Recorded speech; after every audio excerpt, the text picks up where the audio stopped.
Hello दोस्तों, कैसे हैं आप सब लोग। तो दोस्तों, आज आप सबके लिए मैं एक इम्पॉर्टेंट क्वेश्चन लेके आई हूँ कि define price, income and cross elasticity of demand. दोस्तों, ये तीनों ही टॉपिक्स हैं ना जो आपको क्वेश्चंस में आ सकते हैं, यानी कि इनके साथ आपको टॉपिक्स को अटैच करके इन क्वेश्चंस को पिक किया जा सकता है एग्जाम्स में।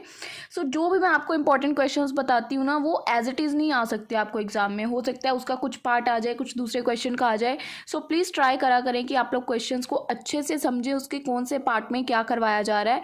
क्योंकि क्वेश्चंस कई बार होता है स्प्लिट करके आ जाते हैं, जैसे आधा इस वीडियो का क्वेश्चन कोई आ जाएगा, आधा किसी और वीडियो का क्वेश्चन जोड़ देंगे वो लोग। तो आप लोगों को क्वेश्चंस अटेम्प्ट करने में कोई प्रॉब्लम नहीं आनी चाहिए, ठीक है। तो आप लोगों को जो भी मैं क्वेश्चंस करवा रही हूँ, प्लीज़ उनको अच्छे से करें ताकि कुछ भी आए तो आप लोग उसको अटेम्प्ट कर पाएं। क्वेश्चन की तरफ बढ़ते हैं। हमारा क्वेश्चन क्या है कि प्राइस, इनकम और क्रॉस इलास्टिसिटी ऑफ डिमांड को हमने एक्सप्लेन करना है। ये आपको सेपरेटली भी तीनों आ सकते हैं। तो सबसे पहले price elasticity of demand. Price elasticity of demand क्या होता है, हमने इतनी पिछली वीडियो में डिस्कशन की है प्राइस इलास्टिसिटी के ऊपर। लास्ट वीडियो पूरी इस टॉपिक के ऊपर थी। Imagine that you love ice cream. If the price of ice cream goes up, अब आपको आइसक्रीम बहुत ज़्यादा पसंद है, आप आइसक्रीम डेली बेसिस पे खाते हो। तो अब सोचो कि अगर आइसक्रीम का प्राइस थोड़ा सा ऊपर जाता है, do you still by the same amount. तो आप लोग आइसक्रीम फिर भी उतनी ही खाओगे। और अगर उसका अमाउंट थोड़ा सा कम हो जाता है, जैसे आप 20 रुपीज़ वाली या 50 रुपीज़ वाली आइसक्रीम खा रहे हो, उसका प्राइस थोड़ा सा बढ़े या थोड़ा सा कम हो, तो क्या आपका उसको क्वांटिटी जो आप उसको खाने के लिए लेते हो उतनी ही बाय करोगे या उसमें कुछ चेंजेस आएंगे। प्राइस इलास्टिसिटी ऑफ डिमांड क्या होती है कि मेजर करना। Price elasticity of demand is a measure that help us understand how much people change the amount they buy when the price change। कि कितने लोग हैं जो वो बाय करने की या क्वांटिटी जो वो बाय करते हैं उसको कम या ज़्यादा कर देते हैं जब प्राइजेज में थोड़े से चेंजेस आते हैं, तो उसको बोलते हैं प्राइस इलास्टिसिटी ऑफ डिमांड। इसके लिए इजी रूल क्या है, अगर द प्राइस हमारा थोड़ा सा अप जाता है and you stop buying a lot, तो ये क्या हो जाएगा कि ये इलास्टिक है। मतलब प्राइस इलास्टिसिटी ऑफ डिमांड हमारी क्या मानी जाएगी, इलास्टिक। जहाँ पे कस्टमर प्राइस को लेके बहुत ज़्यादा टची है या बहुत ज़्यादा सेंसिटिव है कि प्राइस थोड़ा सा भी अप गया तो कस्टमर ने उस चीज़ को खरीदना कम कर दिया, तो यहाँ पे क्या है, ये price elasticity of demand is elastic. But if you still by about the same even when the price change, तो उसको क्या बोलते हैं कि ये हमारी इन इलास्टिक डिमांड है। अगर हमारा प्राइस बढ़े या कम हो, उससे हमें कोई फ़र्क ही नहीं पड़ रहा, हमें उस चीज़ को खरीदना ही खरीदना है, तो हम बोलेंगे कि ये हमारा इन इलास्टिक डिमांड है। तो प्राइस इलास्टिक में इलास्टिक, इन इलास्टिक और एक आता है यूनिटरी, जहाँ पे इक्वल होता है, कुछ मतलब ना बढ़ा ना कम हुआ। तो तीन चीज़ें यहाँ पे हम लोग इसमें एक्सप्लेन करते हैं। पूरी लास्ट वीडियो मेरी जो है पूरे इस टॉपिक के ऊपर 15 मार्क्स का क्वेश्चन मैंने आपको करवाया है, प्राइस इलास्टिसिटी ऑफ डिमांड। तो आप लोग इलेबोरेट कर सकते हो अगर आपको सिर्फ एक टॉपिक के ऊपर क्वेश्चन आए। सेकेंड वन है कि इनकम इलास्टिसिटी ऑफ डिमांड क्या होता है, when you get more pocket money. अब इसमें इनकम की बात हो रही है। When you get more pocket money, do you buy more toys और वीडियो गेम्स। अगर आपको और पॉकेट मनी मिलती है तो आप क्या बाय करना प्रेफर करेंगे, वीडियो गेम्स या टॉयज।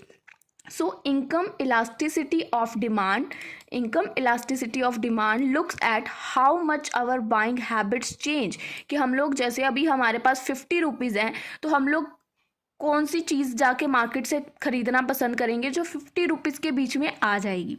बट इफ़ हमें पॉकेट मनी थोड़ी ज़्यादा मिलती है तो हम लोग अपनी चेंजेस को, बाइंग हैबिट्स को क्या चेंज करेंगे। अगर हमारी इनकम में चेंज आएगा, हमारी पॉकेट मनी में चेंज आएगा, डेफिनेटली करेंगे। कहाँ हम 50 रुपीज़ के रोज़, जैसे 50 रुपीज़ में मैगीज कुरकुरेज वगैरह खा रहे हैं, 100 मिलेंगे तो हम बोलेंगे चलो आज पार्टी करते हैं, डोसा वगैरह खाते हैं, ठीक है। तो बाइंग हैबिट्स में कहीं ना कहीं वो चेंज आएगा अगर हमारी इनकम में चेंज आता है। सेकेंड पॉइंट क्या है, इनकम इलास्टिसिटी ऑफ डिमांड। इसका रूल क्या है, if you buy more of something when you have more money, so it's normal, so it's a normal good कि आप उसको बाय कर रहे हो। But if you buy less, यानी कि आपको अगर 100 रुपये मिले हैं, आप आगे पीछे तो 50 रुपीज़ का सामान खा लेते हो, मतलब चीज़ लेके आए या कुछ लेके आए, पॉकेट मनी खर्च कर दी। But some day if you get 100 rupees और आपने उसमें से सिर्फ 20 यूज़ किए और बाकी सेव करने, मतलब आपने उसको खर्च नहीं किया। If you buy less when you have more money, तो उसको क्या बोलेंगे, इट्स एन इन्फीरियर गुड, ठीक है। अगर तो आपके पास, ये तो नॉर्मल सिचुएशन होगी ना, अगर आपको 100 मिले तो आप ज़्यादा खरीदोगे, बट इसके अगर ऑपोजिट जाता है कि अगर आपको पैसे भी ज़्यादा मिले फिर भी आप कम चीज़ें बाय कर रहे हो, तो दैट इज़ इन्फीरियर गुड। ठीक है, सो सेकेंड वन हो गया हमारा income elasticity of demand. Third है हमारा, सो फ्रेंड्स उसके बाद क्या है, cross elasticity of demand. Cross elasticity of demand क्या होता है, this one is like looking at two things together, दो चीज़ों को एक साथ देखना। इमेजिन जैसे कि आपको पॉपकॉर्न भी बहुत ज़्यादा पसंद है और नोचिस भी, आपको दो चीज़ें पसंद है, बट उनमें से अब एक चीज़ का प्राइस बढ़ जाता है। Imagine you like both popcorn and nachos, if the price is popcorn is goes up, अगर पॉपकॉर्न का प्राइस अप चला जाता है तो आप क्या करोगे, नोचिस को ज़्यादा खरीद लोगे, क्योंकि अब पैसे तो आपके पास उतने ही हैं, अब उसका प्राइस ही बढ़ गया, तो आप क्या करोगे कि मैं चलो नोचिस ही ज़्यादा खरीद लेता हूँ, पॉपकॉर्न का तो प्राइस बढ़ गया है। तो क्रॉस इलास्टिसिटी ऑफ डिमांड हमें ये हेल्प करती है कि सी कि टू थिंग्स आर रिलेटेड, तो अगर हम लोग उसकी जगह उसको ले सकते हैं तो ओके, हम लोगों को एक्चुअल पसंद तो दोनों ही है ना। ठीक है, तो दे बोथ आर क्या है, ये दोनों एक दूसरे के सब्सटीट्यूट है, जैसे चाय और कॉफ़ी एक दूसरे के सब्सटीट्यूट है। ठीक है, तो अगर किसी ने कॉफ़ी पीने का मन है पर कहीं जाके वो नहीं मिल रही है, वो महंगी है, तो चाय उसका सब्सटीट्यूट है, तो लोग पीते हैं चाय को। तो वैसे ही है, तो ये दोनों एक दूसरे के सब्सटीट्यूट है। तो ऑब्वियस सी बात है, अगर पॉपकॉर्न का प्राइस अप जाएगा तो आप लोग बोलोगे चलो नोचिस खरीद लेते हैं, पॉपकॉर्न की जगह सेम ही लेंगे। ठीक है, क्योंकि आपको तो दोनों ही पसंद है, आपको दोनों ही पसंद है। यहाँ पे हमने स्पेशली मेंशन किया है, imagine you like both popcorn and nachos. ठीक है, अब इसका रूल क्या है, अगर आपको जैसे कि कोई चीज़ पसंद, प्राइस बढ़ जाता है, फिर भी आप उस चीज़ को ज़्यादा खरीदते हो। If you buy more of one thing when the price another goes up, जैसे कि हमारे पॉपकॉर्न का प्राइस बढ़ा तो हमने नोचिस को ज़्यादा खरीदा। If you buy more of one thing, ज़्यादा खरीदे nachos, when the price of another, यानी कि पॉपकॉर्न का बढ़ गया, तो ये सब्सटीट्यूट था, हमने खरीदा। ठीक है, यहाँ पे बता दिया, तो इनको क्या बोलेंगे कि एक दूसरे के सब्सटीट्यूट हैं, जब हमने एक चीज़ की जगह दूसरी चीज़ को खरीद लिया। बट अब जब प्राइस एक का बढ़ा, तो if you buy less of one when the price of another goes up, जैसे कि पॉपकॉर्न का प्राइस बढ़ा, फिर मेरा नोचिस खाने, मैंने कहा चलो यार प्राइस ही बढ़ गया, अब क्या ही कर सकते हैं, तो हमने नहीं किया कुछ भी बाय या कम बाय किया, तो दे आर कॉम्प्लीमेंट्स।